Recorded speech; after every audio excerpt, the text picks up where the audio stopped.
¿De qué manera hemos normalizado, por ejemplo, el ronquido casi como estilo de vida, pero de qué manera afecta el ronquido en nuestros cotidianos? Queremos conversar, fíjese, con el doctor Tomás Bornham, que ya está en pantalla con nosotros, porque él es odontólogo, pero ha desarrollado toda una carrera en torno al sueño y a los efectos que puede generar, digamos, el mal dormir. ¿Cómo te va, Tomás? Muchísimas gracias por aceptar nuestra invitación en Cuando Llegue la Tarde. Hola, muy buenas tardes. Bueno, gracias a ustedes por la invitación. La verdad es que les agradezco el espacio para poder hacer un poco de difusión con respecto a este tema muy interesante. Bueno, los odontólogos, y tú como odontólogo lo sabes mejor que yo, porque te has especializado en medicina del sueño odontológica, un campo, podríamos decir, ocupado tradicionalmente por otros profesionales de la salud, ¿verdad? Pero campo en el que tú te has transformado en un referente nacional y, por qué no decirlo, también internacional. Cuéntanos un poquito a la gente, Tomás, ¿en qué consiste la medicina del sueño odontológica? Bien, la medicina del sueño odontológica es un área que se ha ido desarrollando en la odontología, tomando un fuerte espacio principalmente en dos ámbitos: en el tratamiento del bruxismo del sueño, ¿cierto? Y en el tratamiento de algunas apneas. Como tú bien decías, históricamente se relaciona mucho y el rol del neurólogo es fundamental en la medicina del sueño, pero la medicina del sueño es bastante transversal. Interactúan neurólogos, broncopulmonares, neuropediatras, odontólogos, kinesiólogos, cirujanos maxilofaciales, etcétera. O sea, es un equipo en el fondo que enfrenta a las distintas enfermedades. Problemas de sueño, en la última clasificación hay alrededor de 60 tipos distintos. Los más conocidos son los respiratorios, como tú muy bien comentas, donde está la apnea del sueño y su principal signo, que es el ronquido, ¿cierto? Y el bruxismo de sueño, que nos atañe a nosotros como odontólogos directamente. Tomás, a mí me dan impresión, fíjate, por lo que estuve leyendo además, pero también por la experiencia personal de uno, y aquí, perdónenme, uno no es noticia como conductor, pero yo padezco apnea del sueño y duermo todas las noches con mi CPAP, ¿no? Pero para poder llegar a eso, uno se da cuenta que hay mucho mito en torno al sueño, hay mucha creencia en torno al sueño, pero también hay mucho descuido respecto de cómo estamos durmiendo, Tomás, ¿verdad? De todas maneras, estamos viviendo tiempos complejos sanitarios, ¿cierto?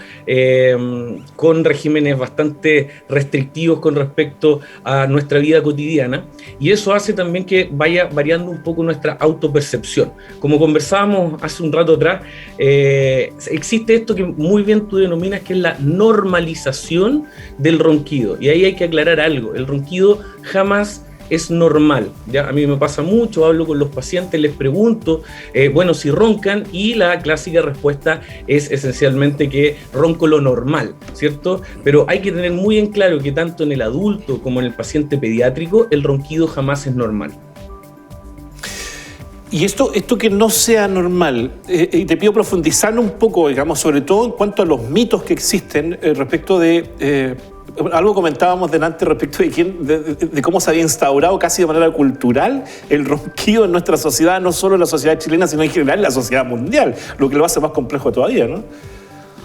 Sí, de todas maneras, es un poco lúdico, pero nosotros lo conversamos siempre, que el ronquido como algo normal parte un poco de las caricaturas. Nosotros siempre decimos que es un poco culpa de Walt Disney, ya que nosotros tenemos, ¿cierto?, esta visión de que nos imaginamos a Goofy o a Mickey Mouse durmiendo, y cuando se quería expresar un dormir profundo era con ronquido. Y la verdad es que el ronquido es uno de los primeros síntomas de una cadena, ¿cierto? Que se va generando, donde empieza cierto grado de restricción de la vía aérea, ¿cierto? Hace un ratito me olvidé mencionar el rol muy importante del otorrinolaringólogo, ¿cierto?, en el tratamiento también.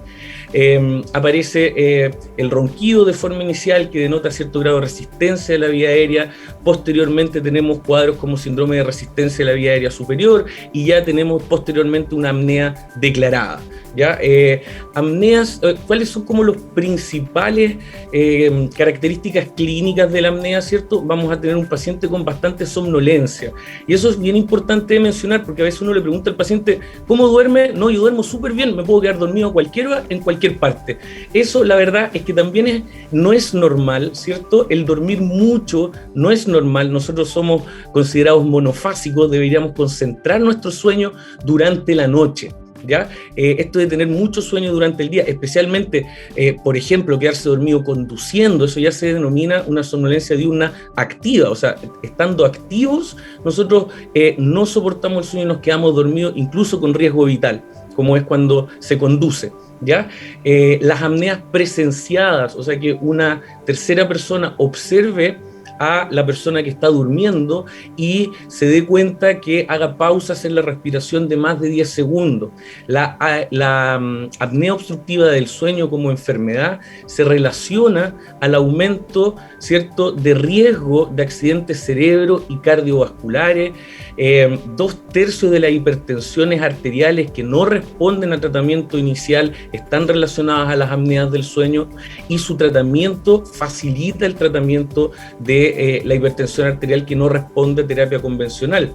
Es un factor de riesgo independiente, lo denominamos nosotros, o sea, es un factor de riesgo modificable a diferencia de la genética.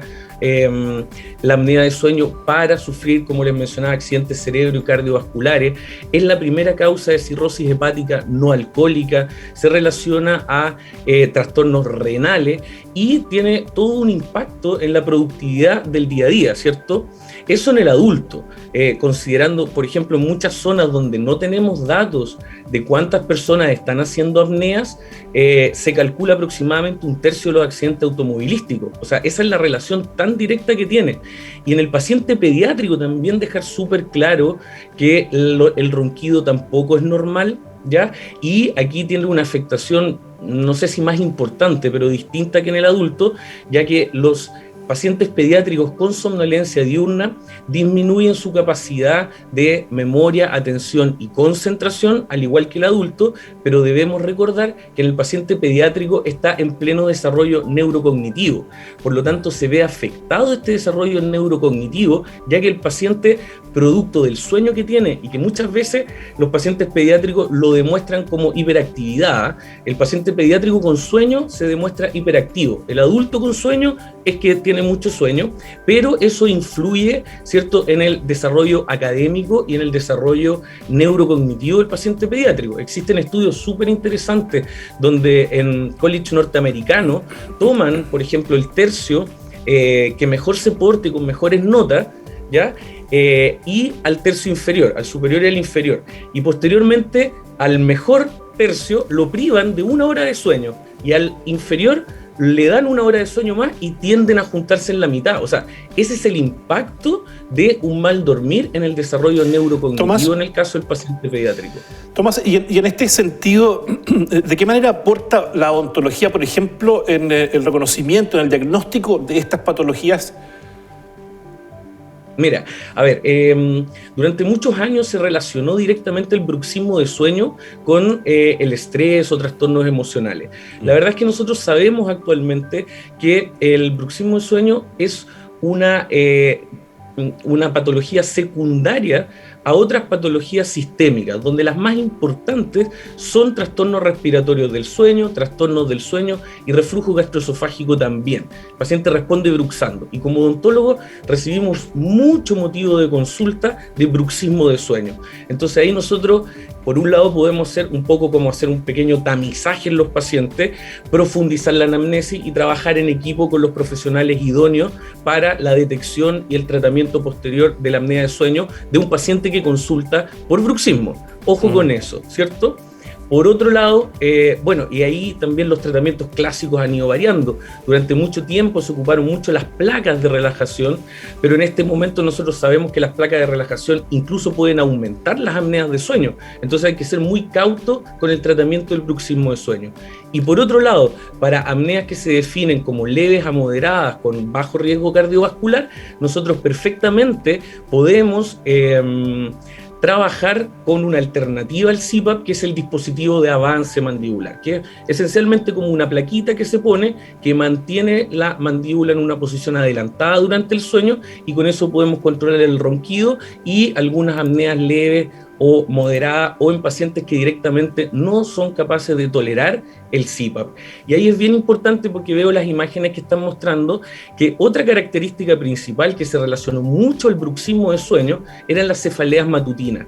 Pero nosotros sabemos que el 73% de los trastornos respiratorios del sueño generan cefalea matutina, que es muy similar, ¿cierto?, a esta cefalea que se pudiese producir por algún trastorno de la articulación temporomandibular o los músculos asociados. Entonces, siempre consultar con el especialista idóneo, ¿ya? Que es el especialista en trastornos temporomandibulares y dolor orofacial, para poder hacer una detección precoz de la apnea del sueño a través de síntomas que no siempre se relacionaban tanto con ella. Ya, pero si un paciente tiene bruxismo, por ejemplo, además puede padecer de apnea del sueño, o una cosa, digamos, resta inmediatamente en el diagnóstico la otra. Lo que pasa es que del bruxismo en general tenemos hartas causas, entonces muchas veces se superponen las causas. Podemos tener un paciente que está bruxando por reflujo gastroesofágico y por apnea del sueño. Entonces ahí el tratamiento del bruxismo, por supuesto, que es ir a ambas patologías base, y luego vamos chequeando qué es lo que pasa con este acto de rechinar los dientes durante el sueño, que ojo que el bruxismo de sueño en su gran mayoría, sobre el 95%, es rechinar de dientes, o sea, suenan los dientes durante el sueño. Ahí estamos viendo en pantalla, digamos, cómo se mueve, en el fondo la dentadura se aprieta, digamos, y empieza a sonar, a rechinar, como dice el doctor. Exactamente, ahí en la imagen que ustedes muestran, esas pequeñas lesiones que se ven, y ahí también hay otras comparaciones que se pueden ir haciendo. Esas lesiones que se ven ahí en la imagen son lesiones que son característicamente corrosivas, o sea, generadas por los ácidos. Entonces, cuando nosotros vemos un paciente que está rechinando y que tiene esas lesiones que son como hoyitos en los dientes, nosotros relacionamos más ese bruxismo a un bruxismo relacionado al reflujo. Pero la apnea también tiene una relación con el reflujo, producto de la incoordinación del diafragma con la caja torácica. ¿Está preparado el sistema de salud, Tomás, para poder tratar efectivamente estas enfermedades? Yo siento que estas patologías, por experiencia propia lo digo además, ¿no? La apnea, por ejemplo, no es barato su tratamiento, porque el CPAP, el aparato con el que trata uno la apnea, no es barato, estamos hablando de sobre $1 millón, pero además el polisomnograma, que es el examen para detectar efectivamente el grado de apnea, o si eventualmente hay apnea o no, tampoco es una cosa barata, ¿no? ¿Está entonces preparado el sistema de salud para enfrentar patologías como estas? Bueno, ahí, antes de responder la pregunta, ahí justo aparecía lo de la plaquita, que característicamente se relaciona con el tratamiento del bruxismo, pero hay que tener mucho ojo con eso, porque una plaquita puede aumentar las apneas. Ahora, con respecto a la pregunta, ¿cierto? Bueno, hasta el momento, antes de que comenzara la pandemia, se estaba haciendo una modificación, ya eso funcionaba la apnea del sueño con los bonos PAD, ¿ya? Que incluía radiografía de tórax, polisomnograma, etcétera. Habían solo, si no me equivoco, 6 centros de sueño autorizados a nivel nacional. El Hospital del Tórax es el centro de referencia. El Hospital del Tórax sí tiene la capacidad de atender, y estas unidades de sueño autorizadas también, o acreditadas, certificadas, perdón, también, ¿cierto?, a través de los bonos PAD. ¿Ya? Por otro lado, los valores de los equipos también han ido bajando. Ahora estamos hablando que los equipos pueden costar sobre $500.000, o sea, que también es un costo alto, pero mucho menos de lo de antes. Y también muchas unidades de sueño han hecho convenios con FONASA, ¿ya? Donde el polisomnograma baja radicalmente su valor, ¿cierto?, por convenio FONASA. Entonces, claro, estamos preparados, tal vez no como nos gustaría, ¿cierto? Porque es una patología bastante prevalente en el adulto. Sí tenemos cobertura, hasta el momento tenemos sí una cobertura parcial, y también en los centros privados a través de los convenios FONASA, ¿ya? O sea, vamos en camino, ¿ya? Vamos en camino a poder hacerlo. En el caso de los pacientes pediátricos, donde la apnea se genera más por obstrucción de la vía aérea superior, ahí sí tenemos una buena cobertura, ya que las cirugías otorrinolaringológicas en los pacientes pediátricos son altamente exitosas, alrededor de un 80% de éxito en el tratamiento de la apnea, y cirugías otorrinolaringológicas sí hay mucho más acceso, y también a otorrino. Desde el punto de vista de la cantidad de profesionales, de la especialidad, de mi especialidad, que son los trastornos temporomandibular y dolor orofacial, de a poquitito vamos aumentando la dotación en el servicio público, se van abriendo más cargos, todavía son pocos los que trabajan en el servicio público, ¿ya? Pero cuando yo me formé hace más de 10 años atrás, habían 2 colegas trabajando en hospitales, y ahora ya tenemos egresados de nuestra casa de estudio que están en Victoria, en el Hospital de Padre Las Casas, en Gorbea, en Imperial, en Los Ángeles, etcétera. O sea, de a poquitito, en Chillán, de a poquitito hemos ido pudiendo ganarnos un espacio. Bueno, cortito, me quedan 30 segundos, Tomás. Odontología nuestra de la Universidad de la Frontera, considerando que además el actual decano también, entiendo, participó contigo en un trabajo relacionado a trastornos del sueño. ¿Estamos entregando una cátedra vinculada al sueño? De todas maneras, yo diría que somos bastante, no pioneros, pero sí bastante bien vistos a nivel nacional e internacional con respecto a lo que está haciendo la Universidad de la Frontera. Tenemos un programa de formación, hay solo 5 en Chile, tenemos programa de formación en trastornos temporomandibular y dolor orofacial, y la unidad de académicos también expande un poquito hacia este conocimiento, hacia distintas otras especialidades odontológicas. O sea, perfecto. De todas maneras, además tenemos publicaciones y bastantes estudios. El doctor Tomás Bonhart, académico de la Facultad de Odontología de nuestra Casa de Estudios, conversando con nosotros hoy respecto de estos trastornos, de estas patologías asociadas al sueño, al mal dormir. En fin, ponga atención a esto. Si puede revisar el programa cuando lo pongamos en YouTube, revíselo porque es tremendamente importante. Insisto, se lo digo yo por experiencia. Tomás, muchísimas gracias por esta conversación.